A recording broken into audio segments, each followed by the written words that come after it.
So this guy apparently does not want gay people to get married, and he had to step down. What do you think of that? The question is. I guess he gave $1,000 8 years ago, and it's come back to haunt him. Well, and he gave it when President Obama still was against gay marriage, so I don't think it's very fair. Good point. Also, I think there is a gay mafia. I think if you cross them, you do get whacked.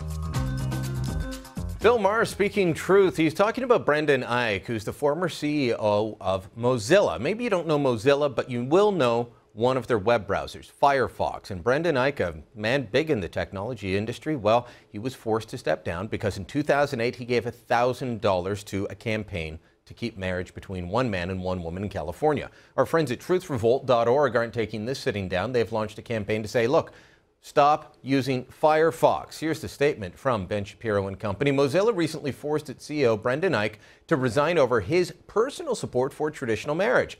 Going forward, we urge you to consider a different browser for accessing truthrevolt.org. Ben Shapiro joins us now from Los Angeles with a little bundle of joy sitting in his lap, his daughter Leah. Ben, you didn't bring Leah along to make a political point, did you? No? No, I didn't actually. My wife just had to do some Passover shopping, so she's making her first TV appearance. Here she is. All right. And, looks lovely. Now, let me ask you about...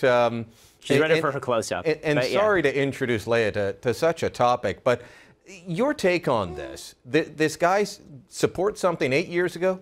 It's something that's still illegal in most of the United States. Held the position the president held, and he's fired?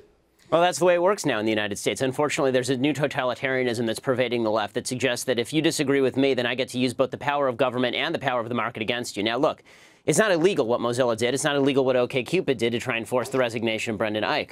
What is problematic is that these are the same folks who are suggesting that the government should do exactly the same thing, that should crack down on businesses that supposedly discriminate against same-sex marriage.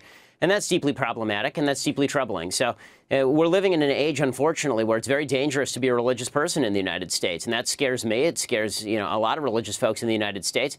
Really, if you can give a $1,000 donation 6 years ago, and this is enough to get you fired from an apolitical company, a company with no politics whatsoever, despite the fact you've never discriminated, despite the fact there's no evidence of discrimination, then I'm not sure what American free speech stands for anymore. Well, here's what the executive chairwoman of Mozilla said. To me, this reads as we should have fired him faster. Mozilla prides itself on being held to a different standard, and this past week, we didn't live up to it. We know why people are hurt and angry, and they are right. It's because we haven't stayed true to ourselves. We didn't act like you'd expect Mozilla to act. We didn't move fast enough to engage with people once the controversy started. We're sorry. We must do better. To me, that says we should have fired him faster. We shouldn't have let him be the man that started the company. We shouldn't have, hired the guy that started JavaScript. 100%. I mean, this is the entire problem here, is they suggested they were for equality and free speech.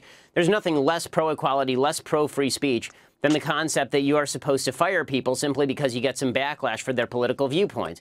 I mean, this is what the left is really about. If the left didn't have any double standards, if the left didn't have double standards, they would have no standards at all. Obviously, if they applied to the same standards to the idea that Christian companies could fire gay folks, for example, then they would be up in arms. But the idea that a completely secular company can fire a Christian person simply for giving money and having no other really position with regard to this, especially in the public sphere, then we're living in a very scary age. And I encourage everybody out there who's using Mozilla Firefox to take that off of their computer and to begin using alternative methods of browsing the internet. You know what? Thankfully, not everybody is saying that this is the right way to go. Andrew Sullivan, just one of many voices on, he would say he's a conservative, I'd put him on the gay left, who's come forward and said, if this is what we're about now, then count me out. You're right. This is doing to straight people who have a different point of view exactly what you said shouldn't have been done to you 20, 30 years ago. That's exactly right. And it is incredible how the right to privacy, which is what the left based its entire support for gay rights on, has now completely flipped. The right to privacy is now completely out the window when it comes to people who are not pro-gay rights. If you're pro-gay rights, then you have a right to absolute privacy, even for things you do in public, like publicly sanctioned same-sex weddings. However, if you're on the right, if you're somebody who believes in traditional marriage, then even your private views on that matter are enough to get you fired. And that's a very dangerous precedent to set in the United States. Okay, so this company that started this, OkCupid, I guess it's a dating site or some such, They said, we're pleased that OkCupid's boycott has brought tremendous awareness to the critical matter of equal rights for all individuals and partnerships. It turned out that their CEO gave money to a candidate that didn't back gay marriage. Is he going to be forced out as well? Oh, of course not. Hypocrisy is the hallmark of the left. And if standards actually mattered to them, they never would have taken this measure in the first place.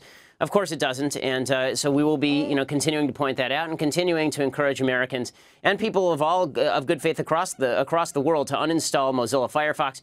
And we will also be targeting OkCupid in the future, because the fact is that this sort of fascist thought should not go unanswered. And look, are these tactics that we like? Of course not. But there's only one thing that's worse than having nuclear weapons for purposes of mutually assured destruction. That's having nuclear weapons used against you. It's about time for people of good faith with regard to free speech to fight back using whatever means are necessary in order to win that battle. All right, Ben, good talking as always. Chat soon. Hey, thanks so much.